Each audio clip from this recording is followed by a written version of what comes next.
perspective. So I'll share some stuff today, but I'm sure that you'll have insights too, just from your own experiences that are going to add value for the folks on the call. But like Mo said, I run a business focused on leadership, so people-centered leadership, specifically change and growth.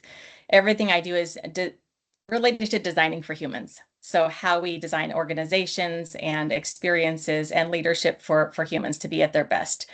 And when I'm not doing this, I am a mom. We have 7 kids, and I am a lifelong learner. I love coffee, as you can probably tell from my chat question earlier. And I love to read and write and play and do all things music. So those are my fun facts, and I'm going to dive right into what you can expect today.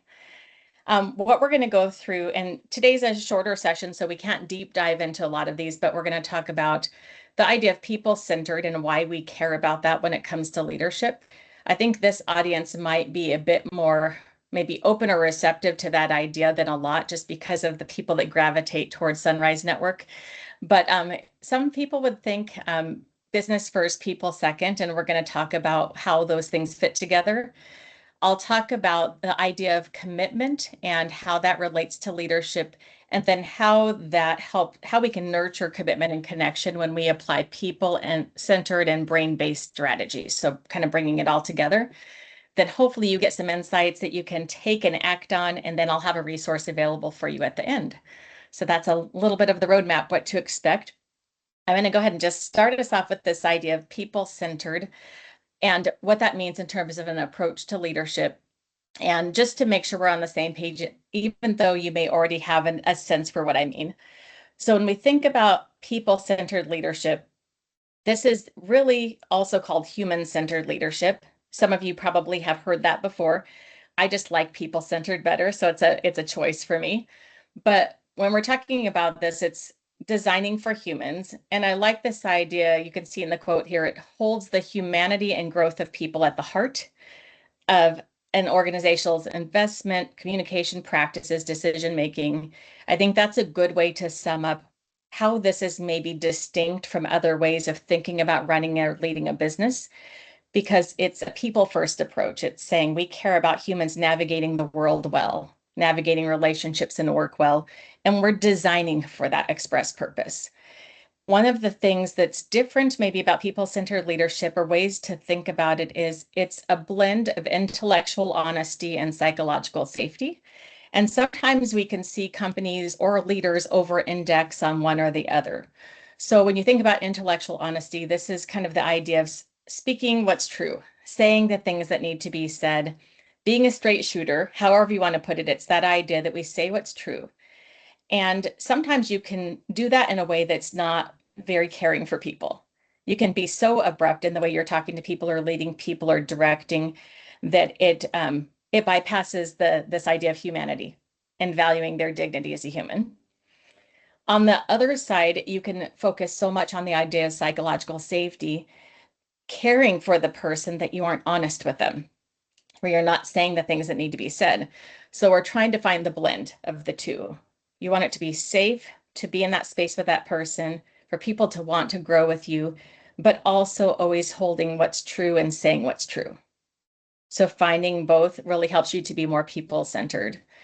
But when you look at research, it tells us that most people on the receiving end would say their leaders are not highly skilled at these areas. So you can see 22% and 28% when they're reflecting on intellectual honesty and psychological safety. And this is not necessarily about intent, it's more about impact. Do my leaders really have what it takes to create these conditions? There's a lot of leaders that mean well, but their efforts maybe aren't landing where they want them to. And so what I wanted to talk today more about is how we might think about leadership as shifting from where it is for a lot of people to where it could be, to create better conditions. So I'm going to go through just a little bit more, and then we're going to get you all participating in the chat. When we think about leadership behavior, though, the shifts that I'm talking about, some people might think of this as management to leadership, kind of getting the work done versus guiding the work in relationships. But it's taking people from a focus on actions to creating shared aspirations. So not only are we going to do the thing, but we're going to rally around it in a way that engages people. We're also moving from this idea of stressing a problematic present. So what's the thing that's causing pain today? To what would it look like for this to be different or positive? So envisioning that positive future with people. And then also moving from just focused on the what and the how to the purposeful why. Not just are we going to do this thing maybe to drive the business or the team, but why does it matter for humans? Why does it matter for the world? How do we kind of connect the dots so that we're always connecting value to action? That takes a lot of different approaches as a leader. It's not just saying we're going to do these things and here, let me guide you through it, and here, let me coach you on your performance. But this is more about creating meaningful connections for people in different ways, head and heart connections and relational connections. And we're going to talk about why the brain needs all of that as we get further along. So I want to keep us just going into this idea of commitment and just the idea of what drives the reasons for leading. Because why we lead really matters. It's not just a job we have, a title we have, or a function, but when we're at our best, we are motivated and inspired to lead for very specific reasons. So I would love to have you in the chat. Go ahead and just put down what you think motivations of great leaders are. When people are leading and they're at their best, what drives that? What have you seen? You can add it to the chat, or if somebody wants to speak up, we could take a verbal contribution too. And Mo's going to keep an eye on it.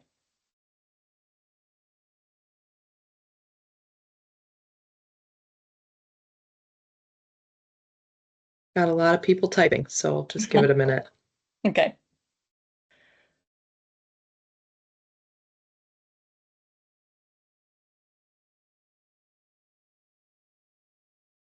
Other great leaders. Okay. And that's who posted that? I couldn't tell the name. Stacy. Awesome. Nancy said, I like seeing people grow in their personal and professional life. It's great. Phil said, clear vision. Nick, the desire to help others thrive in their roles and achieve the next level of success. Yeah, that's really good. Sherry, education, focus, intentional clarity. Lori said, the best leaders I've experienced have a compelling vision and are really good at clearly sharing it and motivating others. Awesome. So many good things. And I like that I can see them now, Mo. They're popping up on my phone next to me. So Perfect. Great.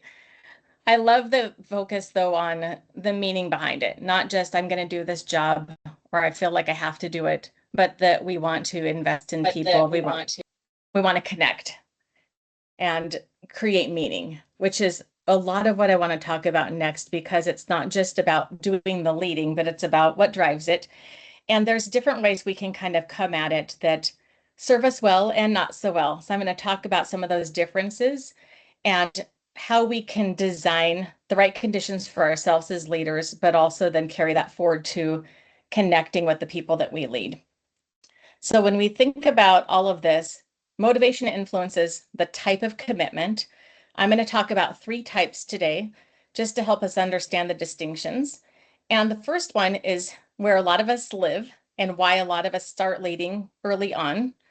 And it's called duty-based commitment. And this is when we lead or act based on a sense of responsibility. And you may have been this person. You might have been a person that was always felt called to lead for noble reasons. Some of us, though, we step into leading because we feel like we should. I don't know if any of you have ever been there. I'm doing this because I should. And for me, I think of this it's sometimes gap filling. There is a gap. Somebody needs to step up. I'll be that somebody because I should do it, because I can. It doesn't mean I can't be successful. It doesn't mean I can't be a good leader or a great leader, but my motivation is more about a sense of duty. I'm going to do this because I should do it because I can do it.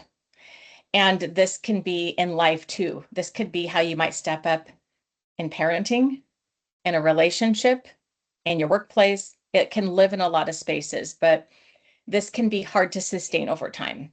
So it's the first type of commitment I want you to consider and maybe think through. When have I led from this place? That's not necessarily bad, but it's good to have awareness of it. The next one is compliance-based.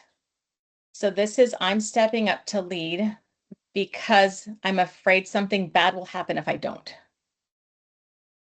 So this could be in all those spaces again. Could be at home, community, in your church, in your workplace, where you think if I don't do it, everything's going to fall apart. If I don't carry this forward, nothing will be sustainable, nothing will land where it needs to.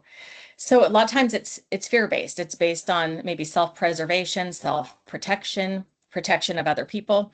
It's also not necessarily bad because you can lead from this place, and sometimes you need to. When you think about people leading through the pandemic or something like that, people had maybe a call to action because there is a reason to protect. It's not necessarily bad, but it's hard to ride on this type of commitment for the long term because it's based more in fear and worry and self-protection.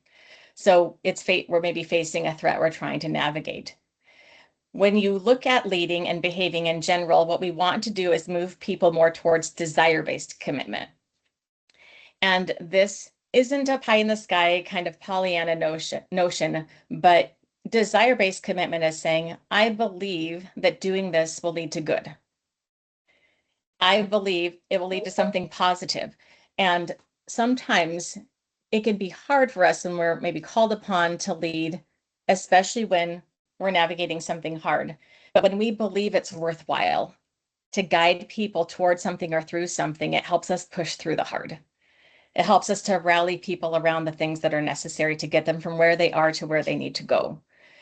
And it's also a way that we can help other people as a leader navigate the things that they're facing. When you can nurture desire-based commitment, people are more willing and want to grow with you instead of feeling like it's a tension they're navigating or something they're wrestling with. So the commitment we have, let's say we can move more towards desire-based commitment. This is going to fuel our behavior as a leader. It's going to help us to keep growing well. It fuels our behavior because it helps us to create positive experiences and outcomes for others. A lot of this is co-creating. It's working with people and not just pushing them down a path. We're inspiring them. We're creating meaningful impact. We're helping people bring their best to work in relationships, which connects right back to a lot of what you put in the text, the chat earlier. And then it integrates the needs of people with the needs of the organization. So this isn't just we're pushing you down a path because our business needs it, but it's saying, I'm going to create conditions for you to do your best as a human in this setting, in this environment. So if we're going to nurture that desire-based commitment, we have to understand a lot more about what humans need instead of just guessing or just assuming things. So this is where we get into some of the brain-based strategies and the neuroscience of it all. And today we can't deep dive all of this because neuroscience is a whole thing to explore. But I'm going to give you some high level things that are kind of foundational to what I'm going to share with you today in terms of a framework. So when we think about what drives our thinking and behavior, I'm going to use the concept of social neuroscience just to help you understand at a very high level. So when you think about social neuroscience, we're talking about the connection between people's experiences and their biology. So when things happen to us or we perceive they're happening, our body reacts in different ways. And this can be our brain reacting in a certain way. This can be a physical reaction. So you probably have felt things in your bones or felt things deeply because you've had some kind of stimulation in your life. And this is the connectedness of all of that. And sometimes the thing that we are perceiving isn't real, but it feels real. And it could be both physical or social and feel the same to our brain. So for example, if you're feeling fearful because somebody is coming at you and they're upset, you can have a physical reaction to that, right? You can step back, you can feel your heart race, things can be happening internally and physically, but you also can be spinning out of control in your mind. Because of that person coming at you, there's also a reaction mentally and emotionally. So it can feel really similar, and the brain can treat those things in the same way. So sometimes you might have felt threatened. This is generating kind of that stress hormone, that cortisol, and it can show up as self-protection. Self-protection can look a ton of different ways, but it's this idea that I need to maybe put up my walls. It's the fight or freeze reaction. I don't want to be here. I don't feel safe here, so I'm going to put up a wall. I'm going to separate myself from this thing that doesn't feel safe, that feels like it's threatening me. And then you also have this idea of rewards, the things that feel good for our brain. If something good happens in our experience, if we're stimulated in a great way, this feels good and we want more of it. So when you think about leading people well, this is going to help you generate more engagement, more motivation, more belief. And when these things are maybe present or not present, you're going to see people thinking and behaving in different ways. And sometimes it doesn't seem rational because this is all about perceptions. It's not necessarily about what's true. So when we think about perceptions influencing thinking and behavior, with the neuroscience in mind, it's thinking first, we have to recognize how our brain responds to experiences. It can feel threatened, it can feel rewarded, but it's all about perception. We have to kind of marry that with the idea that everyone's nuanced. There's not a one size fits all. There's not a way that everyone responds well to everything because we're stacking this brain science against people's lived experiences. Because as much as we'd like to say something is rational, you have people that have vastly different backgrounds and reasons they've had to protect themselves and reasons they've been able to lean into experiences more readily. We're balancing all of that with just how our brains work. And then we also want people to be able to nurture what is necessary to thrive. So it's kind of bringing all of this together.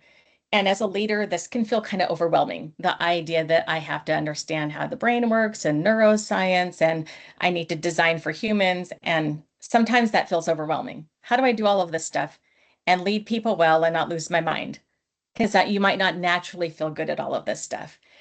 And I would say it's easy to do this if you can find ways to focus on it and kind of bring it in and simplify it. You don't have to know all of the things about social neuroscience to lead well. But what you do need to know is that people need certain things, and if you create good conditions for them, they're more likely to have those reward responses and less likely to feel threatened. So I'm going to present a pathway for you. It's just 3 things that I want to help you focus on, and we're going to get some input from you along the way so that we can make connections to how you think this could live in your environment and in your experiences. So we'll focus on intellectual connection as the first component. When we're trying to connect to what people need to be at their best, we want to build this connection, and you can think of it from a head perspective, that they not only know what we're doing, but they know where to put their focus. And it's not just information, it's connection. I get this. I know what it means for me, and I know where to focus next. That is something that we often don't have in times of leadership and work. We sometimes have information, but we aren't building connections. So we're going to talk about how to do that. We'll talk about emotional connection. So how people, from a heart perspective, connect to the thing that you're asking them to do in terms of growth or work. So this is, do I feel motivated? Do I have belief? These are going to help you nurture that desire along the way. And then relational connection is, does this feel safe? Is it safe to grow with these people in this environment? And when we think back to what I said at the beginning, human-centered leadership, we were talking about intellectual honesty and psychological safety, which are woven throughout this. So you're trying to drive both of those in very purposeful ways as a leader. All of this is helping you nurture that desire-based commitment to create the conditions where people want to go where you're going. They want to grow with you. They believe what you're asking or leading them to is worthwhile. And when you believe that, you have so much more ability to navigate the hard stuff instead of putting up your arms and protecting yourself from it. Even things you wouldn't have chosen for yourself, you can push through if you believe it's worth it. So we're going to dive into this. I'll share a little bit on each of these with you from a neuroscience perspective, and then we'll get some reactions from you. And that will be hopefully some of your voices and also some chat reactions. So when we think about intellectual connection, this is where we're driving clarity and focus. We want to know, why does the brain need this? So first off, people need to understand how ideas, actions, and decisions impact themselves and others. So this is kind of the why do I care? Why do I care about this thing, this place we're going, this thing we're doing? And what does it mean for me? Making that connection is important for the brain because without it, the brain will just make stuff up. And that's because our brain is trying to always predict the future. And if we can't predict the future, we will fill in the gaps with speculation. We'll create our own narrative and our own story. And you've probably maybe done that yourself before. I think most of us have. You also want to make sure people understand what's expected of them. So that's not only what's happening and why do I care, but what do you need me to do with this information? And then also, where do I focus next? And when this is missing, a lot of things can go wrong. So when people don't have intellectual connection, I'd love to hear from you what you think happens if people don't have this from in their relationship with their leader or in the workplace. And if you want to pipe up, I'd love to see some voices in the mix too, not just chat. Anybody? I'll give you a minute. I'll speak.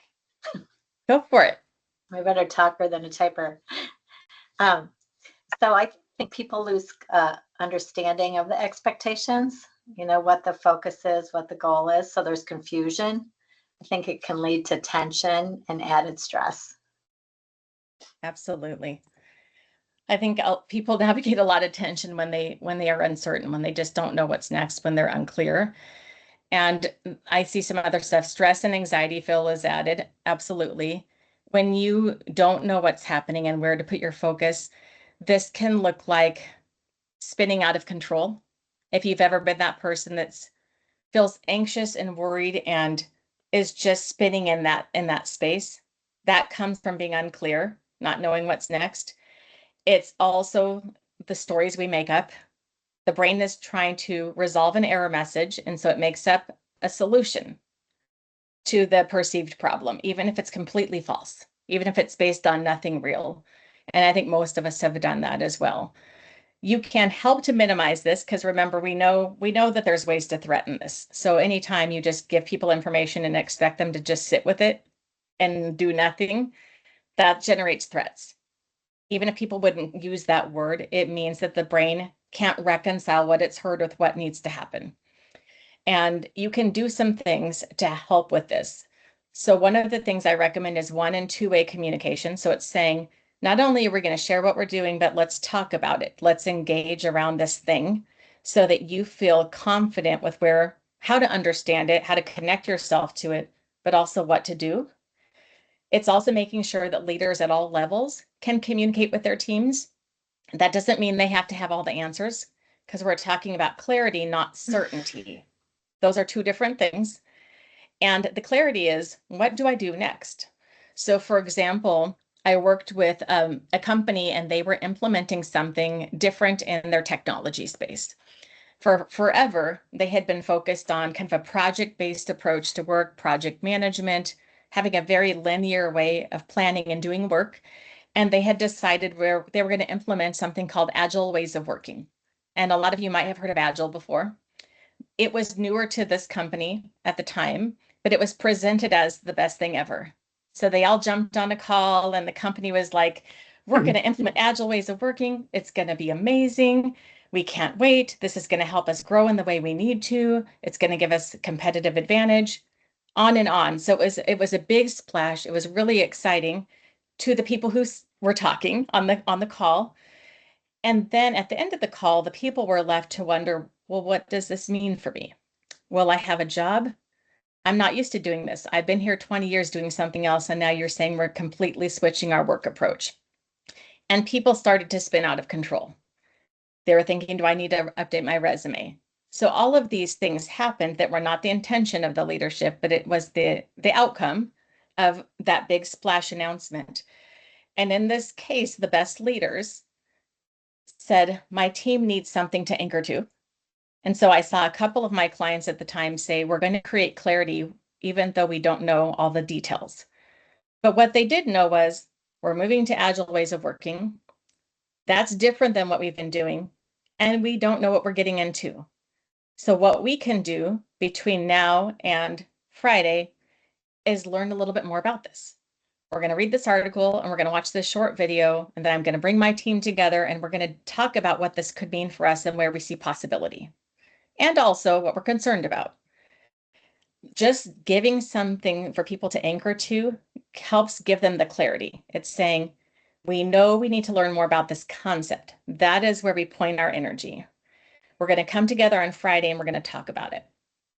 We're going to figure out together what's next, because we don't have certainty on the end to end of this, but we do know what we can do to keep our momentum. So that would be an example of creating intellectual connection and making sure people are clear and focused on how to navigate forward. It is not giving them all the answers, because so often we don't have them. We cannot be certain of all of the things, but we can say we know what to anchor to right now. So that would be how you build that intellectual connection without knowing all the things, without having all of the answers in your back pocket. So next, we're going to talk about emotional connection. And this is really where we're trying to build that motivation and belief, making more of the heart connection. And there's a lot of reasons why we need this from a neuroscience perspective, but a lot of this is the need to know we're valued. I'm valued as a human. I want to feel that, and I want to understand that intellectually. If my brain doesn't receive kind of this perception that I'm valued as a human, I'm going to protect myself. I'm not going to want to be vulnerable. I'm going to feel like I'm discarded or misunderstood. There's all kinds of feelings that are happening, even if they're not based on what's real. So you want to convey to people, I hear you, your voice matters, you have a seat at the table, your perspective is important. Anything you can do as a leader to convey that is going to help with the dopamine that's needed here, with what the person needs. Also, people need the ability to make meaningful choices. So this is the idea of having some autonomy, putting your fingerprints on how you're growing and how you're operating as a human. And if we feel like this is missing, this also can generate that self-protection. So it's making sure that people have a way to influence how they move through the world, even in the small ways, even if they can't control all the things. And then it's saying, I feel confident in navigating what's ahead. So this is my ability to take steps forward without feeling like I have to have all the self-protection around me. And our brains need these conditions. And so as leaders, we have to think through, well, how do we create this? We can do it in a lot of different ways. So we can say, I'm here to support you, but not fix you. That's kind of entering into the discomfort with somebody and helping them through it. This is where you let people put their fingerprints on things, and where you make sure that you're meeting their needs as they would share them and not what you think. So it's asking, getting curious, understanding what people need instead of assuming, and operating from that place of assumption. So when I have faced this, I would say this is probably the hardest part of all of this for me to do, because I'm not a naturally very empathetic person. And I'm much more logical, rational. When I was an early leader, I would have said, it's your job, it's your job to do this thing. We all have to do it. And here's the list of, reasons why. That was kind of my natural instinct, not great leadership, but it's kind of where my brain goes, even in my own thinking, in my own life. And I had a situation early on where I had an employee, I had a team that was going through a change. All of them dealt well with it. They didn't love it, but they were going to duty and compliance their way through it. We don't love it, but we'll do it. And they had to start keeping a timesheet, keeping track of their time, and they hadn't had to do that before. And I had one person on my team that was up in arms about it. She felt it was absolutely wrong. The company had made the wrong decision. She shouldn't have to track her time. And she just fought and wrestled against this thing we were trying to do. And it wasn't a choice, it was a labor law. Like, there was a reason we had to do it. And so my answer to that was to give her all the reasons why. The labor law says to be in compliance, we have to do this. Here's the form, here's the process, here's the frequently asked questions sheet. And so I just kept pushing more information. And she was still struggling here in this emotional connection space. And I had a leader at the time, it was a mentor to me, And I just went to him and I said, I don't know how else to tell her. I don't know what else to do. I can't get this person on board. And he had said, it sounds like you're trying to control this. What would it look like if you tried to influence it? And I honestly didn't know because I was used to just pushing people down the path. Here's what you need to do and directing. And so through that journey, I think of learning what does it look like to influence, I was able to make a deeper emotional connection to realize that this person I was working with, it wasn't that she wasn't willing to do the thing it took to do her job, but she had an internal struggle with it because it represented something different to her. And until I understood that piece of it, I couldn't help her move through it with confidence. And when we talked about it, I said, tell me more about what this change represents to you. And she said, I feel like I'm failing every day.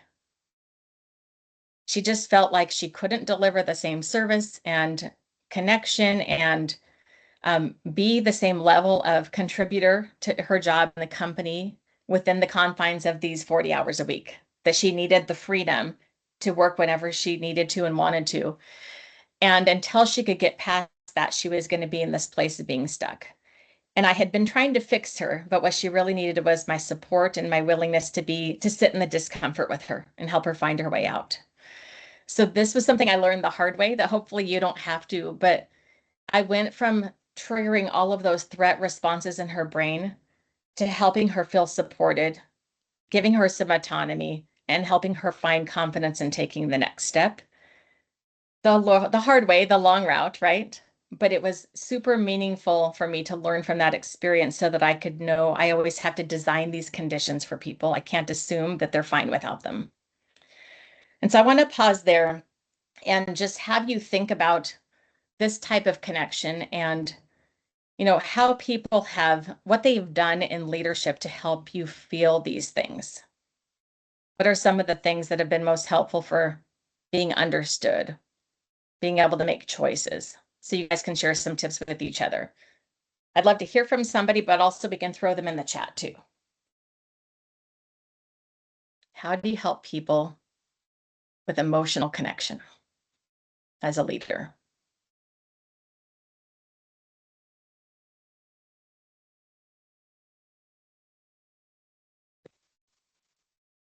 This is Anita. Can you hear me okay? I can. Hi there.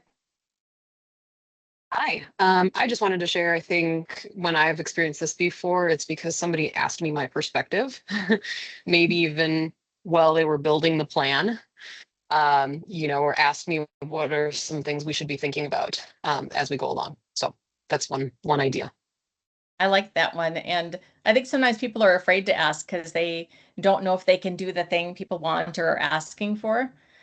But if people can help shape the path forward, even in a small way, it makes a huge difference to their ability and to engage in their feeling of safety.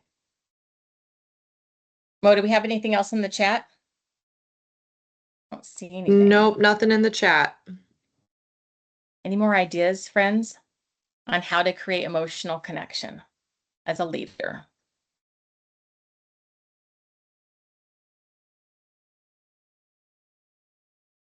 I know you brilliant people have something else.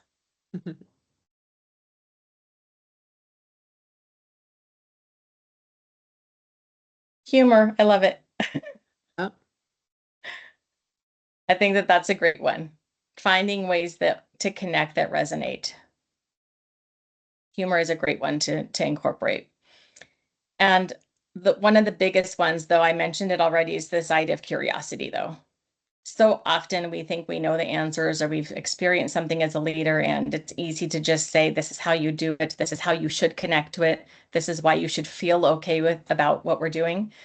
And feelings are so subjective. They're so different based on people's experiences. And so getting curious and supporting instead of fixing is so critical there. And I like that, Phil, you said patiently listening so they feel heard and understood, which can be hard for us when we think we know the answers, but people need this so desperately to be heard.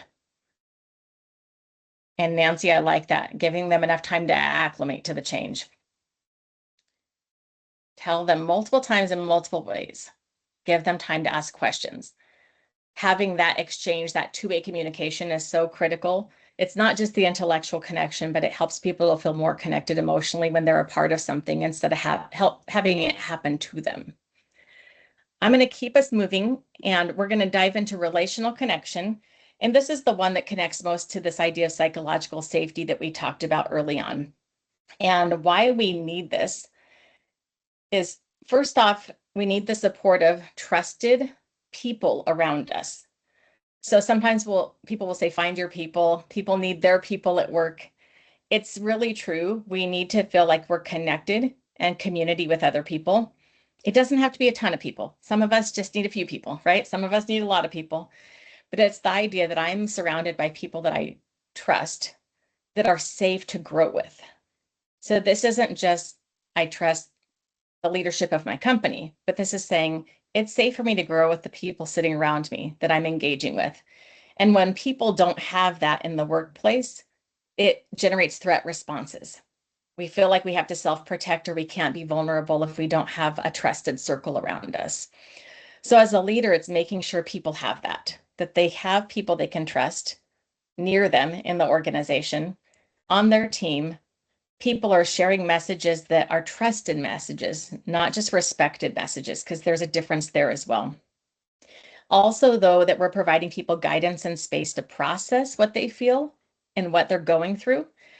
It's okay to react to a change, to feel resistant, or to be going through something in the workplace that doesn't feel good, where you feel like you need to process it.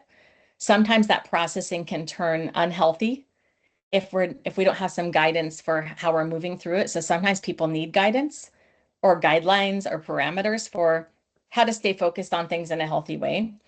But they also need spaces to do that. So it's making sure if those don't organically exist, that you help to nurture and create those. And that it's okay to have feedback, to share ideas, and to have questions. That's not something that's going to be a risk to you in your organization. So as much as you can as a leader, it's making sure people know it's okay to have opinions here. It's okay to have ideas. It's okay to be worried or have questions. And sometimes you just have to balance that with, we're focused on what it takes to move forward, but we're willing to do the work to move through these things that you need to get there. Because people's often, they need to be able to process through and find their way forward and know that it's okay that they haven't already arrived. It's okay to be working through something and to be a work in progress. So that is a little bit about relational connection. And often when this is not there, you have people that are just in self-protection mode. They have the bubble around them. They're not willing to let people get too close. Some things that you can do to help nurture this is to make sure people have trusted voices near and active. So building that in, making sure people know and feel that reactions are just a starting point we build on together. They're not a barrier, they're not the end. And that we always have a space for conversations that are safe and inclusive. We always want people to have a seat at the table where they can say true things, where they don't have to be so guarded or fearful that they can't say what they're really thinking or feeling. And this, sometimes people might think this is the same as emotional connection. I think it fits with all of these types of connections fit together, but there's definitely some distinctions. All of these, though, if we're focused on all three, they're going to be feeding the brain what it needs to be at its best. Knowing that all of this lives in the context of someone's life, right? There's nothing that's a fix for everything, but if you can design for these three types of connection, you're going to see better connection and outcomes as a leader. And you're probably going to feel more connected as a leader to people in relationship. You're going to feel more meaning and purpose in the work that you do if you're nurturing these things, because your brain needs it too. It's not just the people you lead. So I'm going to tell you a quick story, and then I want you to listen for what's missing in this example and what could be done to bridge the gap. So if you're thinking about, if I were there as a leader helping people navigate this thing, what do they need more or less of? So when I, early on, when I moved to Minnesota, I had a client I was working with, and they had done a really big change, and they were really excited about it. And then they found out that it just wasn't landing. They had done a bunch of stuff, and employees were upset. There was a lot of angst. There was frustration. People were disengaged. And they said, can you just give us an outside perspective? What we've done so far is we announced a really big, exciting change. We hired a outside company, like a consultancy, to help us create a really great plan, and we've executed that plan, and people are unhappy and frustrated and up in arms. But they thought they had done all the right things. And so they just said, come in, let us know what you see. What are we missing? We've done what we think we should do. Check, check, check off our list, right? And so I just asked some basic questions. I said, well, when you decided to make this change, who was involved? And they said, well, our executive team was involved. And then once you decided you were going to change, what did you do next? And they said, well, we engaged a consultant partner to come in and help us come up with a plan. And then I asked, what did you do next? And they're like, well, we put together all of the communications and we held a call and we announced the change to everybody. And then we told them we're going to let them know as we have more information. And so they were really proud of this change. It was huge. It was a gigantic transformation for the company, but nobody felt as good about it as the executive team. So I want to ask you on the call, what was missing? What kinds of connections were not happening between the leaders and those employees? And I would love to hear some voices if anyone would be willing to jump in and just share an observation. What did they need that they didn't have? They needed to be more inclusive. What would you Um, have done to be more inclusive in that? Uh, you need to share some of the top level ideas with some of your other managers and some of your other employees to let them know that it's coming. It's part of change management um, in terms of letting them share their ideas and also just getting used to it. When you're on an exec team and you're making decisions like that, a lot of times you've been talking about it for months, but the people below you have no idea, and all of a sudden they're experiencing this whiplash that that they had no idea that was coming. So starting to leak it out small and then grow it like that is a lot of times the way to best manage that change. Yeah, I love that, Nick. And you're right. So often, um, we don't realize how important it is to involve people at early stages, but we also, as leaders, don't see everything. People closer to the work have a perspective we could never have. Even if they can't design it all, they can say, here's what I see from where I sit. These are the pain points that we're facing in our company. These are the opportunities we see. Anything they can do to be on the front end to help shape some of the thinking or direction is going to help them. And it's going to feed that emotional connection because that's where we want to put our fingerprints on stuff and we want to be heard and valued. So that would be a great way to help nurture the right things. What else did you hear was missing? What was another gap? I 100% agree with what Nick said. And then I thought, having one big company meeting on a call, I would have done it, depending on the size of the company, I would have done it differently. Maybe had those area managers or division managers and break it into smaller chunks. And they also needed follow-up. Like you can't just do a change. All right, here we go, everybody. It needs to be a plan, communication. We release it, then we talk about it next week, and then we talk about it. I mean, you have to communicate it so many times because people, the immediate reaction is, I'm afraid. Mhm. And they're mad. Yeah. Right away we triggered the threats, right? Just from Yep. having one big call. And I think you spoke really Mhm. well to that. You said having people like separating the message into team level conversations and making sure that it's designed to make connections with the right people in the right ways. That's helping with relational connection. It's making it safe to grow and to navigate it with other people instead of feeling like you have to protect yourself. Yeah. Yeah. Thanks, Nancy. Mhm. How about one more thing? What else was missing that you might do differently with a change like this as a leader?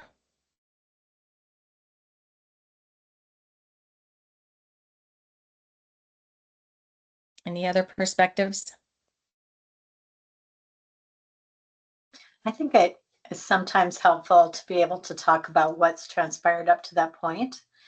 the contributions that the team has made to get it to where it is, and then, presenting it as next steps and going to the next level, Yeah. and really appreciating and sharing gratitude with what they've done to get it to where it is, even though there's challenges. I think that's great, Sherry, because it helps people to be more connected to what's happening. So this isn't just random. We're not just choosing a thing, but there's something that's happened, things that have happened before that are connecting us to where it makes sense to go next. It makes people more a part of it instead of being a recipient of it. And sometimes that can even be when you've learned maybe something's not working and employees give feedback about maybe their engagement, something that would help them. If you just say we're going to start doing a bunch of stuff, that can feel kind of empty. But when you anchor it back to the feedback you've received, it feels like it's a response, a meaningful response to what people have shared and said. So I think that's so important. And really the things you all have shared, they feed all of these types of connection. They're giving the brain what it needs to keep us people centered, to make sure that in this case that they could have set this up so much better if they were designing it for humans. They were designing it for efficiency and execution, which is a totally different thing. And both of those things can live together. You want efficiency, you want to execute well, but you can also do that while designing for humans. They don't have to live in separate places. And I think that using this model or anything like it, whether you use psychological safety or just other types of models, anything that is people-centered and anchored to what our brains need is going to help you make better choices in the planning and leading of anything. So I want to keep us moving because we are almost at the end of our time. I want to help us get to insights and action, because I would guess some of this is stuff that you know and have thought about. Some of it might just be a different way to frame things, and some of it might be new. So as you think about what we've gone over in the last 40 minutes or so, I'd love to have you add to the chat what is maybe new or different that's going to influence what you do stepping out of this call as a leader. Let's go ahead and throw those in the chat.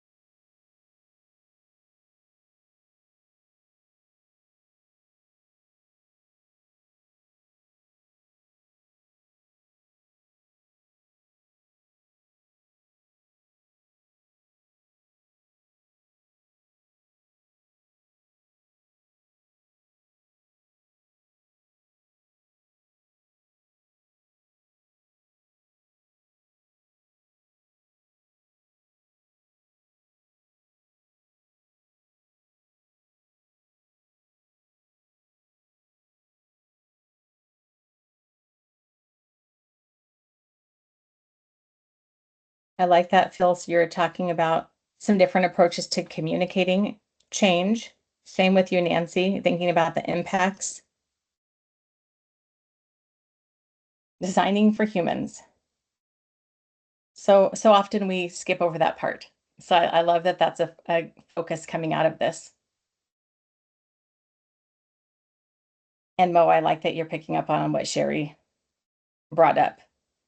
Linking back to things that have happened or been said as you think about leading forward.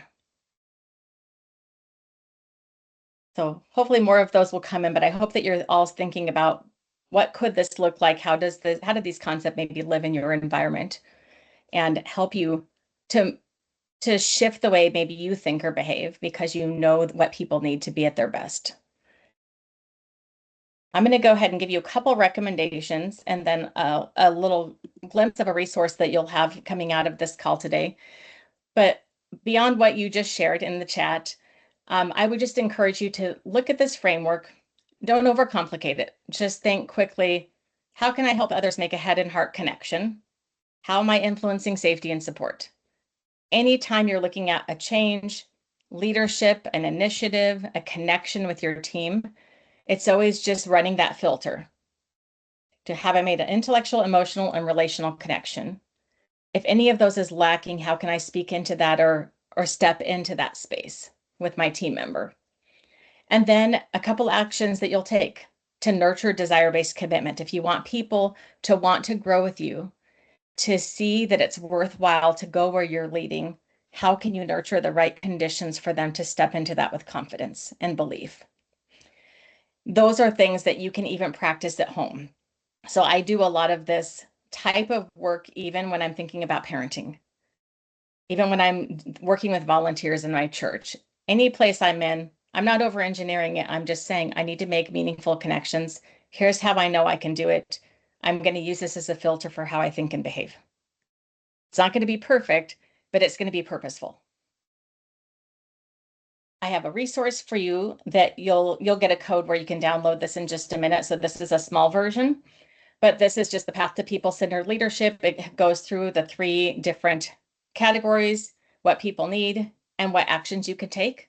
So you have it all in one shot. That's just a PDF that you'll be able to download. And right when we wrap up, I'll give you a code so you can scan that.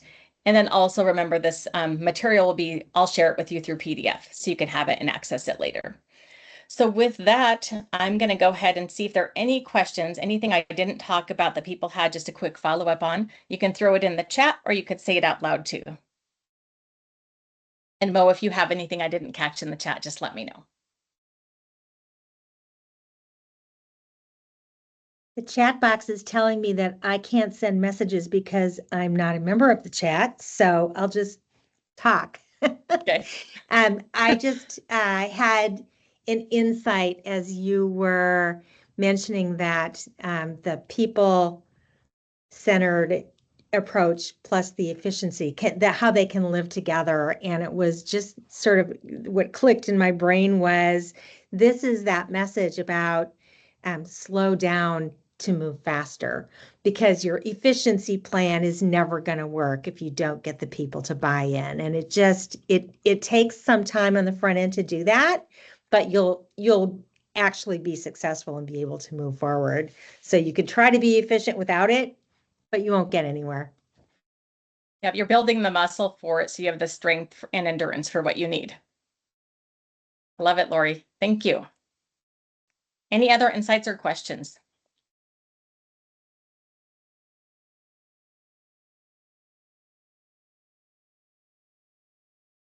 All right, I'm going to keep us moving because we're so near the end. So if you have any questions, you can absolutely reach out to me offline. So here you've got my website, my email, my LinkedIn. Find me in any of those places. I'm happy to connect one-on-one, answer questions that might come up.